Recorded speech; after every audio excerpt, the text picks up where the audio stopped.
All right, so today my car started overheating. I smelled antifreeze. Next thing you know, I get out of the car, shut it off, look around. It's a whole puddle of antifreeze everywhere. So I'm trying to find the leak here. And what I did was I squeezed this, and you hear that air, and you see it leaking out.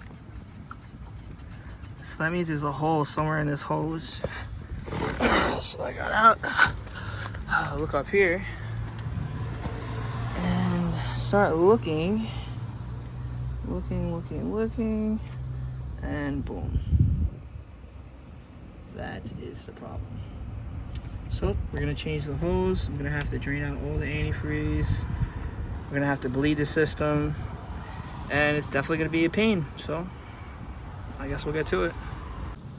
Also, just to give a little bit more context, the reason that this is hitting that after a little bit more of a further inspection, which I did actually figure out a little while ago, but I thought I had it, separated far enough where it wouldn't be an issue, but obviously it's not.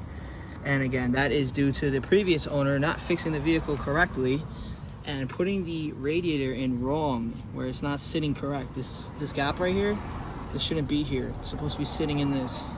So it should be about 1 inch, 2 inches more close, where if it was, it would have the clearance that it needs to not hit that and be an issue. So kudos, shout out to the previous owner or whoever, ended up doing this and just didn't do it right. Now I'm stuck and I have a problem, but I'm going to fix it, and I'm not going to have to worry about it again, because I'm going to pull this out. I'm going to sit it properly and replace the hose, and we'll get everything done. All right, so first thing you want to do is you want to take this hose, which was along the top of the radiator here, here, and here, on it like this. This you can just do with your fingers. Takes no effort. Slide that off, pop that off. You can do this before you drain your antifreeze out. Nothing should come out of there. It's nothing to worry about. Run that out of the way. Now you don't have to worry about it. Then we're gonna have to get this hose off, but since there is antifreeze in here and I don't want to make a mess, I'm not going to pull it off here first. I want to get the bottom one off first. Now I do know that there's a drain plug on the bottom of the radiator. However, I do not want to mess with that because they are a pain if you break it or whatever the case may be. Now I need a new radiator, so I'm not going to mess with that. I'm just going to pop it off, let it drain out the bottom where the hose goes, pop on the new hose, and then we'll get to the bleeding process. All right, guys, so I wanted to do it without taking this fan out, but I don't have room to get to that clamp down there, even from the bottom, so I'm just gonna have to do it, take the fan out. It's gonna make it a lot easier, but it's also just another step. So I'm gonna get to that. There should just be a bolt here, a bolt right here, and then there's 2 clips down there, which I will show you once I get to it. All right, so before you disconnect your hose to make the antifreeze flow out better, you want to remove your cap. So go ahead and take that off. Boom.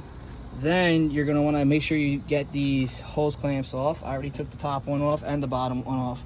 Now, once you pull that off, it's going to all come out. So make sure you have a bucket or something for it to, drain into, so you don't make a huge mess.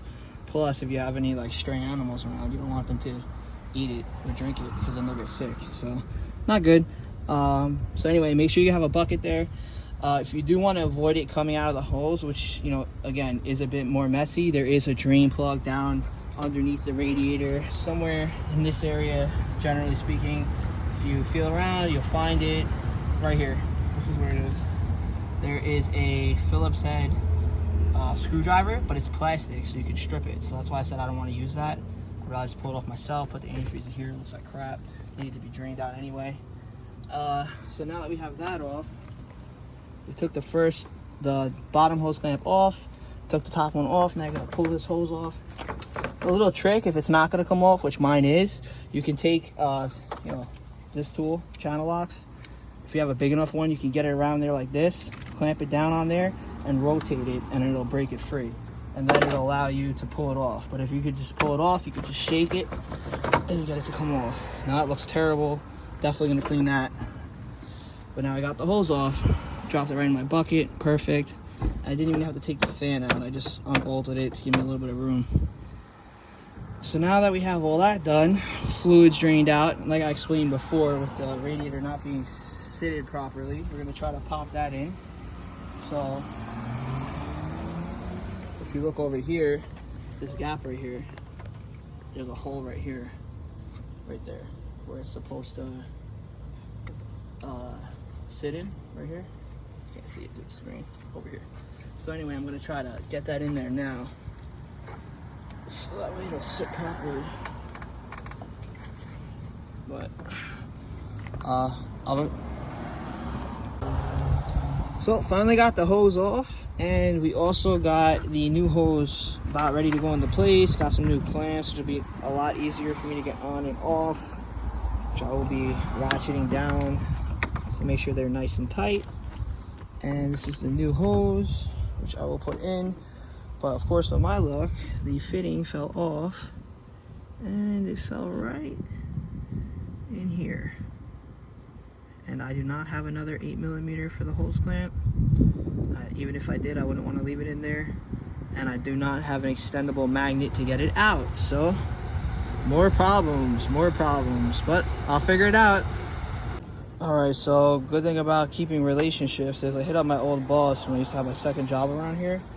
And I was like, hey, you know, I told him the situation. I dropped my socket fitting in here, and I was never going to be able to get it out. And, you know, the whole situation. And bottom line is, he let me borrow this, which is exactly what I need. So I'm going to give that a shot, see if we get it out, and I'll be right back. Alright, so the magnet worked good. I got it out. Now we're going to go ahead and put this hose back in. So I'm pretty sure that it went like this. Yeah, it must have went like this. I don't know, I'm gonna figure out how it went. I'm gonna put it in. Alright guys, so I took the intake off just so I had some more room to get my ratchet in there, but I got that clamped on. I got it clamped on down here as well. So get that, yeah, right there. So that's good to go. I got this seated properly because that other guy who had it before me just, you know, I guess didn't know what the hell he was doing. As you guys can see, this is now no gap. Still needs to be sat better, but I have it some zip ties just until I replace this because it's broken. But anyway, now you're gonna go ahead and pour fluid in it. I already did. You're just gonna keep pouring fluid in it, and then once you got it full, you're gonna start your car.